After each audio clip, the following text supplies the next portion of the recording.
Hi, I'm Winnie Smith from the Willson Center for Humanities and Arts, and I am here with a group from the Lamar Dodd School of Art, faculty and students. So we'll just go down the line and everyone can introduce themselves.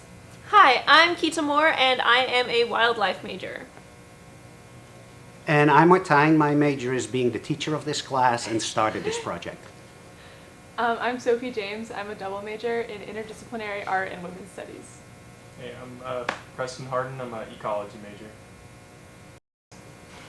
Great, and do y'all want to just get started and tell us about the class and how this project was structured? Maybe I'll start off a little since I started this, probably a couple of years ago. So we have students here that were part of several parts of this project.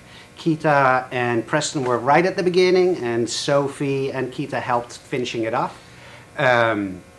This was started a year and a half ago, and the whole idea was to make one big project with the whole class. This was a beginning sculpture class, not some high sophisticated, high level class for grads only. And the whole idea was that we played with a lot of fun little things, but not just on our own little project, but on one project that became a big project, so we were all impressed. I was impressed with what we ended up with. So that's how it started, and then it went from there, and these students came in and out of it. And could y'all talk about your individual projects, like where your materials came from? Yeah, so like Martijn said, I was there for the beginning of the project and then also for the end of the project, so I actually made two sections. So the first section that I made was this sort of giant bug, and he is a brazed wire structure. And I ended up really loving that process, and I actually ended up doing an entirely brazed structure for my second project. But most of those materials a lot of them were found, a lot of them were natural. He's covered in leaves, and then some of it was just fur that I found. So yeah, really materials came from all over. And it's an interesting thing that happened, as you could have heard from the introduction. We have students not just from the art school, but from all over, so they bring their own expertise. And it is a sculpture class, but we got different materials and different projects that were being done. You want to talk a little more about the project that you did, which was not just by yourself too, right? Yes. So my project was in collaboration with two other students in our class, Emma Scott and Shannon Gaddy. We worked together to make a really large two-headed serpent that spanned multiple frames of the drum structure that we made in the class. It also is a completely brazed structure, like Keita said, which I learned how to do the first time in that class, and we loved the process, and it allowed us to make something that was on such a large scale that stayed light enough to allow for the movement that the camshaft provided. In the very end, we wove paper into the structure to make it more visible. Yeah, I was in the first part of the project, and that first part we also had some collaboration with our neighbors. That was like a really fun part of the project, was like trying to incorporate elements of the adjacent sculptures into our own sculpture. I made a troll guy, and he's mainly welded metal frame, and that in itself was really heavy, so I decided, the brazing was a nice choice to kind of lighten it up a little bit, and then just some scrap fabric, and it was really fun to like collaborate with other people and try to incorporate everything in. Maybe you can talk a little more about it, and some of you too, because that's how it started, right? When we first built the structure, where all the kinetic elements ended up being in there, we didn't just build our own little part, right? Can you talk about that? Yeah, so we the first part of the project, we had to construct the drum that the sculpture was in. So that took a lot of woodworking and joinery, and that's actually what attracted me to the project originally. I had come from a woodworking class where we did a lot of joinery, and so that element of the project really excited me, because we had to create the structure that everyone had to be on it in terms of piecing it all together to make sure it worked. Could you maybe talk a little more about it? Because what was nice for me was that you were in both classes, so you learned all the joinery and the woodworking in the first class, but then you kind of became a assistant teacher for the second class, especially when it was on the woodworking and the joinery. Yeah, I did. Yeah, it was super fun, very interesting. My first introduction to that sort of style of woodworking was through a Hands House project where they're rebuilding the Notre Dame Cathedral. And then we were sort of implementing that style into this giant circular drum. So it was learning how to chisel, using a bunch of hand tools. And yeah, and then for the second one, I sort of knew what I was doing, and I was able to go around and help students more, and it was very interesting. It was a lot of fun. I love working with hand tools with wood, and we got some really nice wood for the second part of the project. So it was very satisfying to do all of that carving. Yeah, I think a big part for me on this project is that we learn and we think and we make ideas through our hands. So the beginning part, we all kind of followed the same idea. We have to make some vertical pieces of wood, some horizontal pieces of wood. We did some blacksmithing, right? You want to talk a little more about making the pins, and we put those metal sleeves on the pieces of wood. Yes. So after we worked to make the drum, we wanted to add wheels to the bottom so that the structure could move. And so we had metal sleeves that we had to heat up really, really hot, glowing red, and we worked in teams of like 3 or 4. So we would heat up the sleeve, put it on the ground, and then shove the vertical pieces of wood that made the drum into the sleeves so that they were all on wheels. And then we also worked each team to make pins that are what we use to hold the entire structure together. And then when we got further and further, so we built the drum, we had our structure, we all made our individual pieces, like the little windows with our kinetic sculptures, but then it had to move. And we had that camshaft in the middle, and with lots of strings and pulling and pulling. Any experiences about that? Because, you know, when you set it up, sometimes that becomes a nightmare, because anything that moves can pull things apart too. Any fun things about that? Yeah, I think that from the beginning, you kind of warned us about, like, we want it to be movable, but we might not want it to be too movable, because then that requires more friction and more strings that might get tangled in each other. So I elected to just go very simple with it. But I remember some of our classmates had some difficulties. It was kind of a challenge to get through, of trying to figure out how to make it so that all of their things moved the way they wanted it to without getting tangled in itself. Yep. And other people's as well. You had to collaborate with. We were all there. There were 16 windows that had to be filled with strings, and they could not. And on the camshaft, we had these wooden bearings, and so you'd have different size camshafts. So that would translate to different periods of movement, because they were, going around at different speeds. And so some people would want to have the same speed for their cycle, and so they'd have to share that bearing. So you'd have to really coordinate with other people about how to share it and make it work.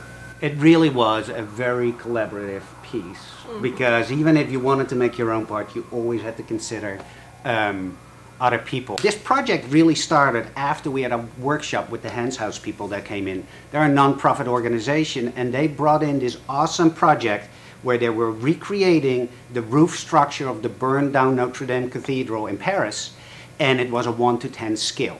All beautiful white oak, but all had to be done with hand tools. So there was a lot of tactility that you had to learn. So students and faculty too, they would all came together for this project for about a week and a half. And when I saw that project happen, and Keita was part of that, it's like, this is what I need to do for a class. And so we kind of scaled it up to a longer period during a whole semester. And in Skill 2, we made something that was big, but it was still the same idea. Through working together on one project and playing with the idea of developing hand skills and thinking through that, build something big. And that structure of the roof for the model of the Notre Dame looked so gorgeous and beautiful just by itself. And I think we retained some of that in when we were building our dome. But that's the genesis of how this project worked. And then what you get is different techniques. that become part of it. So making mortars and tenon joints is as old as wood has been worked with by people. So centuries and centuries. But then at the same time, we use welding techniques that are more of 20th century availability. And then behind the scenes, there's all kinds of robotics involved, where we have a quarter machine that starts a microcontroller that makes the camshaft move, that makes all these pieces that were made move. And I'm glad you mentioned the quarter machine. Can you talk about bringing this visitor experience, coming to the art gallery, adding this element of performance, how you decided to bring that into the cupola? So the quarter machine I can talk hours about, because I thought that was a simple solution to a simple question. What do you need to do to make something move when a visitor comes to see the work? And this quarter machine, like it came from an old ride with a horse that you could find in the mall. And it's basically an on-off button. You put your quarter in and the piece starts. But then it turned out to be way more than that. It's a way to buy your own show. So you put your quarter in, it becomes your show. And then we have different generations. This piece has now been shown in different places. The last place where it was our art center, and lots of young people came there. Had never seen a quarter machine like that. They had no idea how to operate it. When you get the grandparents in, they knew what it worked and how it worked. So it becomes this interface between the viewer and the piece, but now the viewer is not just looking at it anymore, they're actually participating. It becomes their piece, even though we did the work, but it's their piece, their quarter. And I want to go back and ask y'all, how did this experience compare to other art hands-on classes where you were making something as an individual and not as a class project? Yeah, so I've taken art classes that were much more individual, like painting and other metalworking classes. So this is definitely the most collaborative project I've done, which I loved because I felt like it made it all the more satisfying. It was collaborative from beginning to end. Our piece, since there were 3 of us working on it and it spanned a wider part of the drum, we were working together the entire time to make our structure, but we also were working with the rest of the class throughout the entire project, because every time someone would add their piece to the camshaft to start their movement, it would pull it in a little bit of a different direction, which changed your movement. And so it was kind of a back and forth of seeing what works for everyone, what doesn't work, working around each other. People are inside the drum, building their piece, trying to string up around them. And then also just the very beginning of the project, like we talked about with the woodworking for the drum, that, unlike Preston, I was like not super looking forward to the woodworking part because I was nervous about making sure everything fit together perfectly. But it ended up being the most rewarding part, I feel like, because you had to work with your neighbors, and once we got past the math portion and we were just kind of working with the actual pieces to get them to fit together, that was one of the most fun collaborative parts to me. I think that in my own personal experience, I was mainly doing like drawing and very like solitary, like all the art that I had done previously was very like solitary, just in my own space drawing. And sometimes with that, I found that it was hard to find the motivation to like keep going and finish things and all that stuff. But with this, there's like accountability. So you're like, it's a really good motivation to make sure that everything gets done, and because your neighbors are counting on you to get your pieces done and make sure everything looks good. And I remember towards the end of the class, it was down to the wire, and there was a point where I was like trying to get my mortise perfect and fit, and I came in late, and everybody like cheered me on because I was the last person to come in with my tenon joint, and I was totally expecting people to be like, "Come on, dude," but they were very supportive like the whole time, which is awesome. Can y'all talk more as artists and maybe how you worked individually or as a group?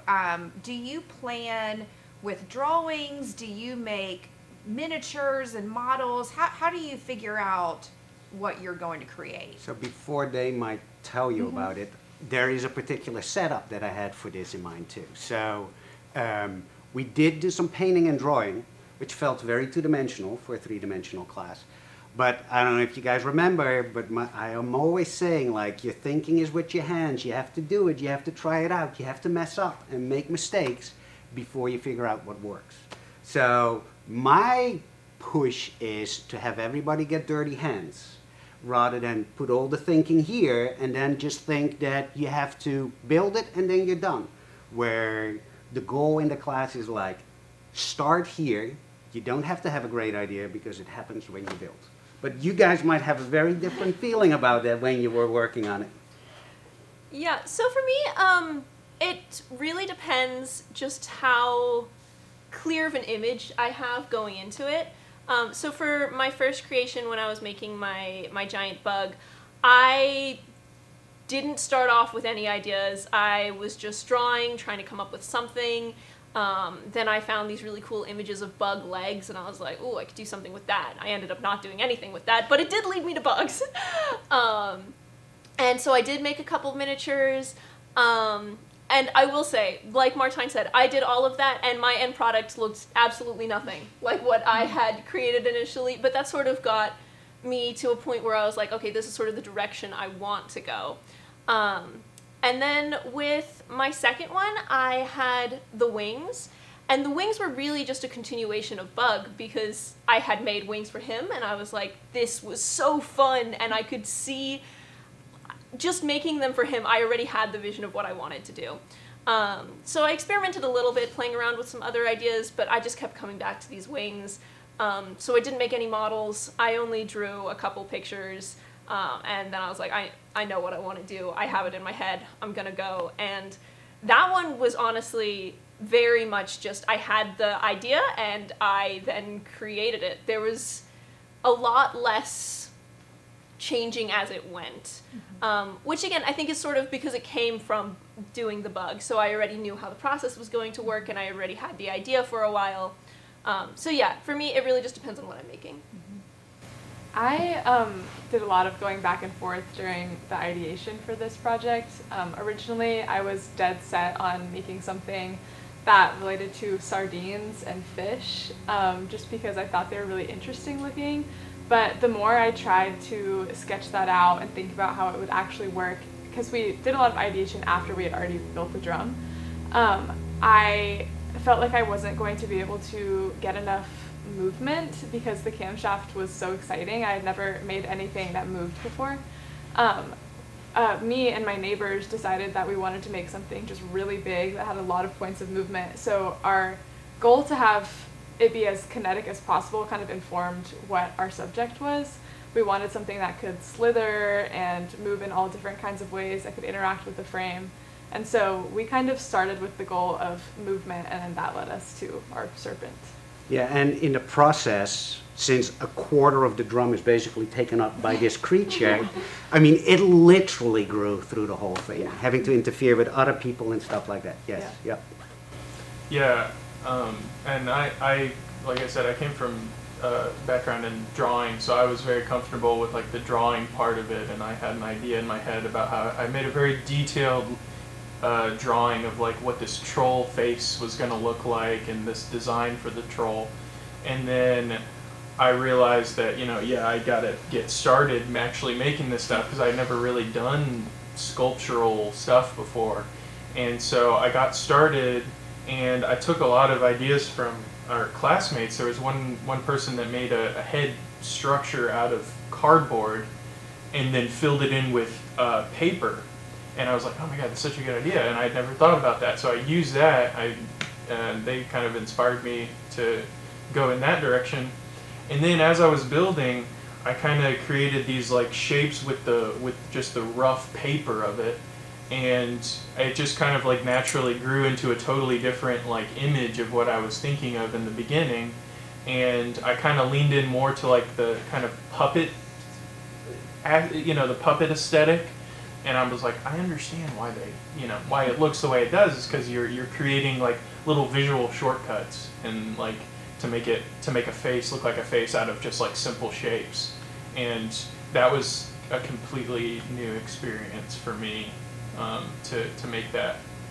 to finish this thought about, building as a process and way of thinking.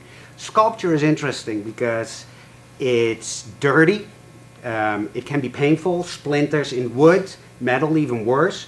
We use hot torches that are over 2,000 degrees, big loud saws. It's all pulled by gravity because it's basically a physics class. So not a lot of people, not a lot of students think that's what they want to do. I mean, on your computer, on your phone, you can do beautiful things digitally and your hands are still clean. So it's really something that people are maybe a little scared of in the beginning. But then as we go, and especially maybe the four of us sitting here, we find it very cool because you can do so many things with it, and it's so widespread in what the possibilities are.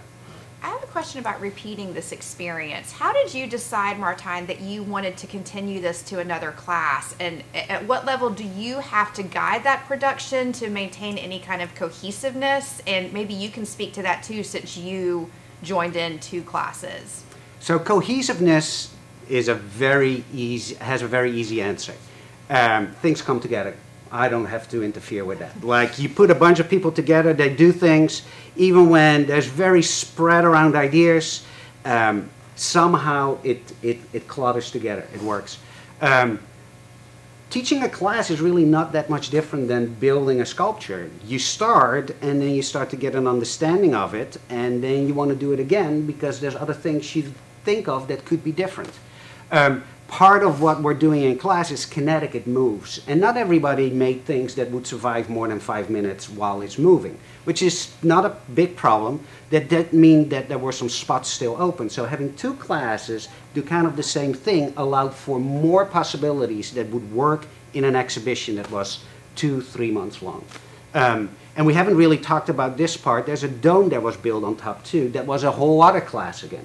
So not only are there things that you learn in the process of doing it and you want to do it again, there were still other bits and pieces that became part of it. I can definitely see a robotics class become part of this too. So the size and the diversity leans it for many different ways of taking this and playing with it in class, as a student, as a teacher. Any thoughts about it as an old-timer doing this multiple times?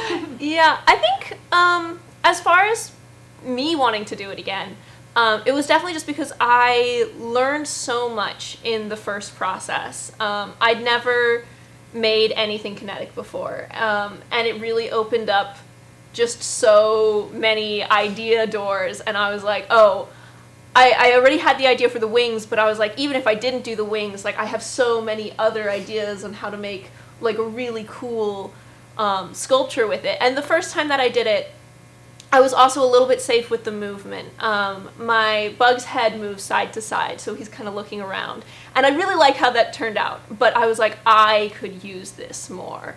And so then for my next one, all of my wings move, and they sort of move at different rates. And I just wanted to experiment a little bit more with the movement, and it was such a cool idea that it sparked imagination. And I could definitely see more students being interested in getting to have that opportunity. And so maybe y'all can touch on that too, how that element of discovery plays into your learning experience, and maybe you as well can touch on how discovery plays into how this has affected your teaching of this class over the different periods. So it was definitely a unique experience for me taking this class because a lot of other art classes that I've taken and loved, there was maybe less room for discovery because it was a process that I was already familiar with. But in sculpture, you can go so many different routes that every time you come to class, you could be working with a completely different material on a different scale, have it be kinetic or not. And so coming into this class, it was my first time brazing, which I had soldered before on a small scale and loved that. So brazing was super fun for me. And so that was a discovery that I made, and then more than that, the discovery of the movement was most fun for me, because that is what totally informed our project. A lot of times I'll come in with an idea that I already feel really excited about, and then it's hard for me to break away from that, and there being this element of movement that made all of these new challenges that I'd never faced before definitely made me take a step back and think about actually what I wanted to do going forward, because there was so much new possibility. Yeah, I'm not sure if so. Discovery in the sense of the way I see that is like every time I would come in, there could be possibly a new problem that you have to fix. Yeah. So I feel like that was how it was for me, is like I would come in and I had this idea in my head, and then I would go and go and go and go and make it, and then I'm like, oh, okay, I need to figure out this little detail so that it actually works. And there was a lot of like there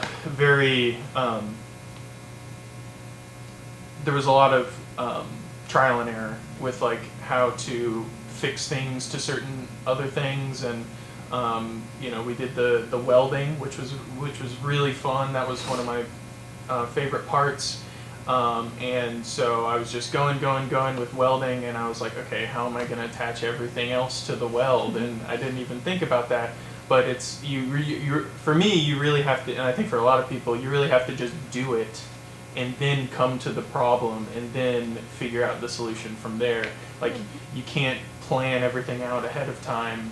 I mean, maybe some people can, but like you can't think about all the possible issues that you could come up to. You just gotta go up to them and work it out with what you have there. One of my pieces, my head, I had my head and my body, and I was like, okay, how do I attach the head to the body? And so I stuck some chopsticks in the head, and I attached the chopsticks with a zip tie. So I had to keep a zip tie with me every time I installed the project. So that was just like an example of like a very like, I need to think of a solution somehow.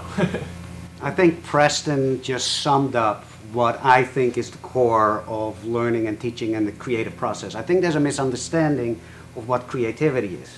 A lot of times we think it's a great idea, but a great idea is useless if you don't do anything with it. So an idea is there, it could be great, it could be lousy, but it's then the process of playing with it and coming to finding solutions for your problems. So it's the problem solving that's where your creativity comes in. How do you solve this problem? How does it look interesting? How does it move interesting? That's creativity, at least in my mind and in my classes. So that's how I teach my classes. And so from class to class too, I don't think I've ever taught a class the same way. Keita probably can tell more about it because she had to experience it. But every time I teach a similar class, it becomes a different thing because what you did here has an impact on what you do next. I think this project definitely did that and might continue. Yep. And that's a great way to wrap it up. What is the ideal future for Cupola? So there's two answers to that, and I'll keep them short. One answer is I don't know, because it's open-ended. Now, in a funny way, we did top it off. The dome was put on top of it. We had a class that used recycled materials. We got a sustainability grant for that. But guess what? Now we have this beautiful structure with nothing in it yet. So there is potential for more things. The other thing that is very planned already is that it is made to come apart. That's why we use our mortise and tenon joints in the structure. So it is all around us, just in bits and pieces. And it's going to go in a truck. And the next thing will probably be in Chattanooga. And we'll build it up again in a couple of days, like a fairground exhibition. We'll show it there for a couple of months. And then it comes down again, and we'll go to the next thing. So part of this whole thing is bringing the experience from place to place to place to place while it plays music, and you put your quarter in it. Wonderful. Well, thank you all for being here. Yeah, thank you for having us. My question is, how much money have you raised a quarter at a time? At the Lyndon House, there was actually a bet going on. Oh, it was almost $300. So $300 times 4, right? Because 4 quarters in $1. So we're at about 1,200 rides. And then on top of that is we would offer quarters to people that didn't have a quarter with them. So it probably was used, we guesstimated, about at least 2,000 times.